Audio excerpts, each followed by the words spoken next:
দক্ষিণ ত্রিপুরার সাব্রুম মহকুমার নমপাড়ার বাসিন্দা উত্তম নম মাছ ধরতে গিয়ে বিষাক্ত সাপের কামড়ে আহত হয়েছেন। ঘটনাটি এলাকায় চাঞ্চল্যের সৃষ্টি করেছে। স্থানীয় সূত্রে জানা যায়, উত্তম নম একটি জলাশয়ে মাছ ধরতে গিয়েছিলেন। সেই সময় হঠাৎ একটি বিষাক্ত সাপ তাকে কামড় দেয়। সাপের কামড় খাওয়ার পর তিনি অসুস্থ হয়ে পড়লে সঙ্গে থাকা স্থানীয়রা দ্রুত তাকে উদ্ধার করে সাব্রুম মহকুমা হাসপাতালে নিয়ে যান। হাসপাতাল সূত্রে জানা গেছে, চিকিৎসকরা দ্রুত প্রয়োজনীয় চিকিৎসা শুরু করেছেন এবং তার শারীরিক অবস্থার ওপর নিবিড় নজর রাখা হচ্ছে। বর্তমানে তিনি চিকিৎসাধীন রয়েছেন। জায়গাতে গেছিলা?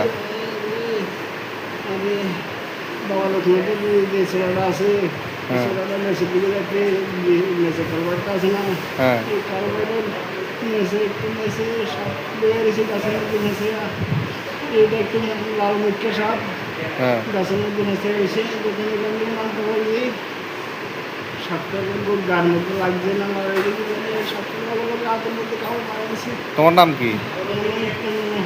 বাড়ি কোন জায়গাতে? নমস্কার।